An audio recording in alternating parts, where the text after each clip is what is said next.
not just a brand for car lovers across the land.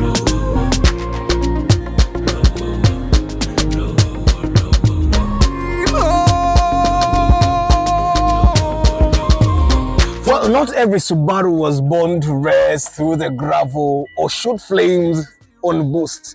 Some Subarus like this one were built to give you comfort, to drive through the city, go to the village, enjoy the badge while you drive like you're driving a Sienta. But with the feel of a rally car. This is the Subaru Impreza GDF44R. Jibaita Subaru Impreza N12 y'abantu ba bulijjo. Break it down, helping every driver in the town.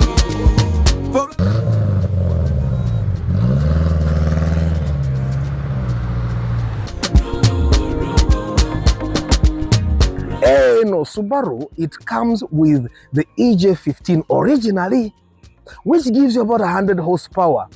Well, almost close to what the Fielder gives you, close to what the Sienta gives you on all those 1.5 liter vehicles, what they give you. You know, it comes with a 4-speed automatic. Katulagenda kumbuza Arthur N12 automatic. It's non-turbo. It has 4 cylinders. Straight, and it's really nice. It feels like when I say N12, kireka gutogera N12 boy yagala kuwulira nti motoka y'amaanyi egenda kutambula ebyamaanyi. This one is a Subaru that feels like a normal what car should we talk about? Omanyi kati ne Toyota nabo tebakyakola motoka ziri comfortable nga ate ntono bweziti. It gives you the feel of a rally car. It comes on the same platform that was created for the N12s of the world. But everything about it was built for common people like me. Abagala fuel economy nungi, abagala reliability nungi, abagala ease of maintenance. It's not turbocharged. Kitegeeza okugimaintaininga service wa agenda bawa bulijjo. Kasogula plaganya, n'ogula coil zo nnyo ebiwaya bina, n'ogula air cleaner yo, n'okyusa oil wa mitwalo 9 oba 10 ng'ogimaze. Well, it's a little bit crushed in here for people that are used to cars that are too comfortable. In a motoka bayinza obutajagala nnyo. Munda, it's not as, but that's what the N12 is, yeah? It gives you comfort, but not so much space, leg space here. Whatever city muwambu nyo na leg space in complaining, but it's quite a good car, and it gives us the spoiler that comes with the N12. Now this spoiler is supposed to give you stability. It's supposed to give you stability in godduka. Okitegeera. And this, unlike the normal Subarus that come with all-wheel drive, no, 2-wheel drive, atesikira maaso. Do you know what that means? Maintenance costs go down, fuel consumption goes down. Okitegeera. Well, stability ebeera egizeemuko kubanga emmotoka ya all-wheel ebeera ne stability y'amaanyi. Naye oba ovuze badge, ate bw'oyita ku kkubo teri agenda kumanya nti the car you're driving is the normal car. Tutunde yingine. Now, this car is quite special. Well, it's the normal GDF44R that comes with a 1.5 liter EJ15. Now, yeah, in a motoka ine chijifude yenjawulo. Look at this engine. Look at it.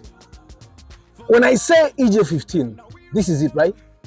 No, this is the EJ20. This was switched. Wano kuchasi staga wano, botunulawo ekugamba ino kubeera mu EJ15. Emmoroka eno amaanyi gayinaga EJ20 enkumyeza. Oli nnyiniyo yagikola ng'ayagala emwe performance. Najjamu ka EJ15 n'akasukeri bo. N'aleeta EJ20 n'agituuza mbwe bba. Kati normally when you do mods like this, oteekamu engine, oteekamu ne computer. It's because bibeere nga bisinchronizinga. Kati amaanyi agali wano sige ga Impreza. Obviously n'amafuta sige ga Impreza. Kuba kati wano obanga avuga Forester kantandike emmoroka eno ogiwulire. Ekimu ku nsonga lwaki yagisaamu engine ennene yali nti yagikwata ng'ayagala agendeko abeereko n'omudumu. Ulira ka sound. Sinalinnyako.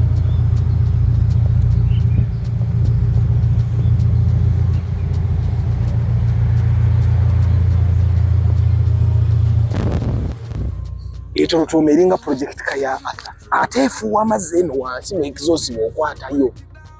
Okirabye? Kati n'emmotoka bw'oba ogivuga, it's basically the N12, but N12 y'omuntu wa bulijjo. Like I said, Emmotoka bw'oba ogigula mu bukadde bwayo ebeera wakati wa $1,11,000 ne $1,16,000 ng'etambuddeko. For the love of cars, Uganda we roll. From dusty road to dreams we patrol. Reviews teams we break it down, helping every driver in the town. For the love, for the love, for the love of cars, Uganda. Welcome to the road where rubber meets the soul.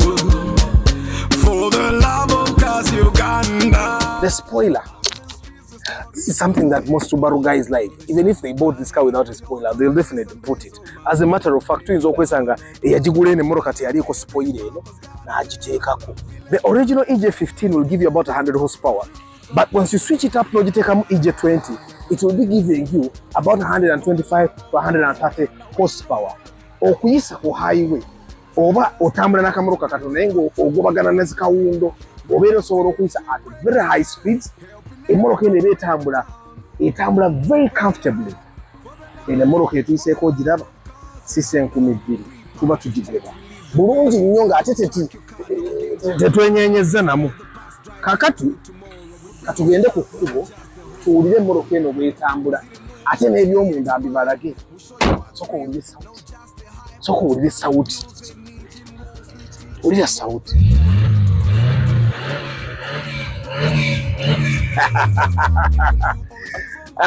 Mulagayi leka nsooke nnyumire ku mmoloka wano. Kati nze n'emmotoka kyenjagaddeko kiri kimu nti nange bwe tugenda mu Superfest nnumba okitegeera bwe tuba tugenda mu ziraara eŋŋenda.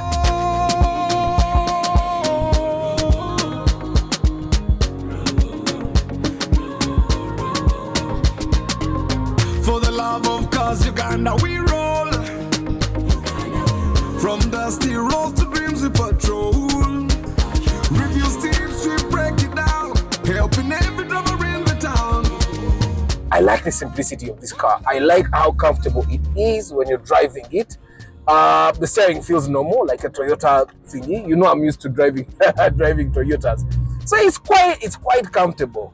It's as good as driving a Toyota, yeah? It's as good as driving your normal Fielder or Rat. But what this car gives you is the badge. You might be driving a normal Subaru that's naturally aspirated like your Fielder, but this gives you the badge feeling. And this one has quite special things that you're going to talk about later, but the interior feels normal. There is no time you're going to be driving this car and you feel like what way chama nyenyo choli mukora okitegeera abasirikale batuyimiriza.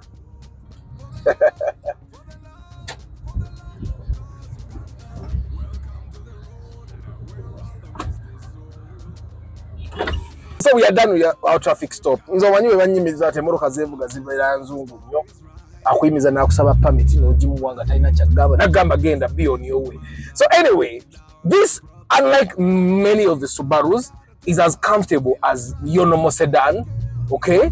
Is as comfortable as your normal my car, as the Twitter my car. It gives you the drive gear, yeah? We are drive, so you can actually drive the manual mode that you guys have in your CVT that goes to, and then you shift gears 1, 2, 1, 2. This one will take you from drive and give you 3. I will go switching against the manual. Also, we'll do 2, 2. Ojulia. Eba manyi umana ojiwemu ate emojulira ng'egisise. My God. God kati n'emmotoka kitegeeza osobola okugivuga with in a manual stance mu mpola ate n'ogiwoomerwa. Naye amaanyi agali in this particular Subaru ate si gali mu the original GD-F44R because eba ya 1500. It's a normal Impreza car. The thing I like about this car is that it feels too normal. The dashboard feels normal. The steering feels normal. The seats, munda wano buli N12 cheina eya buli je ya fetali eri. It has the bucket filling seats. Bucket seats are normally different, but it has the bucket filling seats.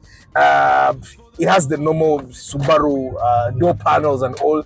This is not the Subaru you buy when you want to race. This is the Subaru you buy when you want the feeling of a normal car. This is the Subaru you buy when you want to feel normal. Ng'omuntu wa bulijjo. Okitegera, this is Subaru you buy when you want reliability, fuel economy, and you don't want the trouble of maintaining a turbo. Ze motoka za turbo za amaanyi kebiri mu Toyota kebiri wa. The maintenance is actually higher. Eyo satu labayo kulugwe. Eyo satu njo biri. Whoa.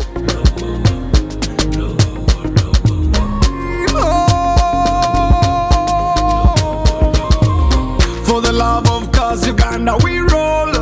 The owner of this car tells me this car gives him between 10 to 15 kilometers per liter while he's driving, normal driving. Ngavuze SC, ngavuga mixed driving town and highway.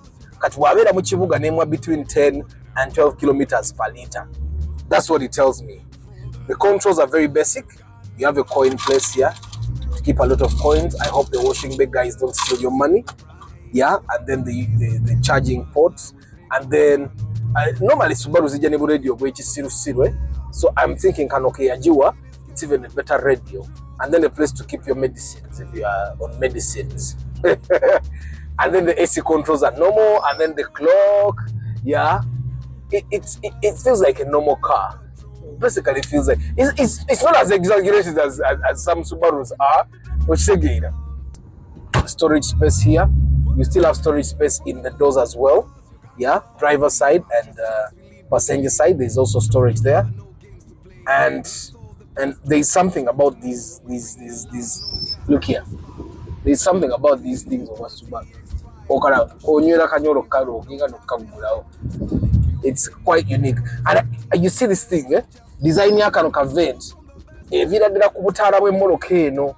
It's an inspiration of the Butala. I'm thinking bano nyegeje bakateka wano makati wano nekakola ki nekabalema nenge ne bali yo babuteka yo. The design of the knobs, of course most cars have round knobs, but this is probably the inspiration of the car in front of Butala buli chobola bane kano kwe kali kano okalabi. It's an inspiration of that, but overall it feels quite good. Now, if you got it in the 1.5 version, 1.5 liter version, it would definitely give you the chills. That thing for fuel efficiency, but obviously it doesn't go as far as Toyota. But the efficiency is something to die for.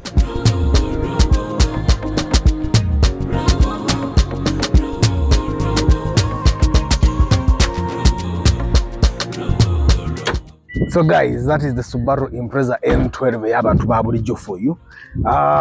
Bwogenda mu modo nambe jakuba GD2F44R.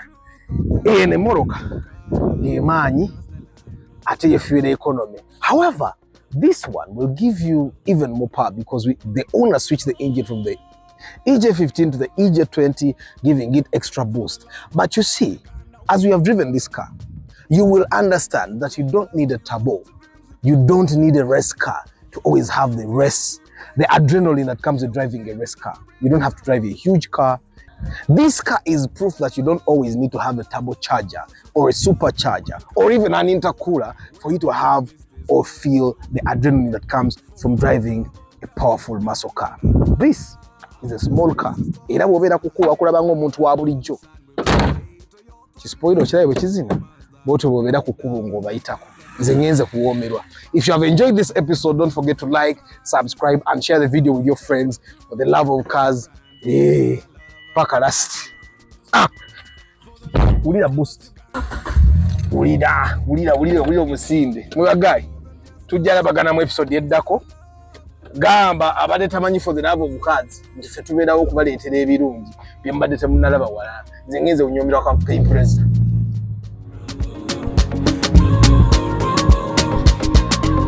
For the love of cars, Uganda, we roll.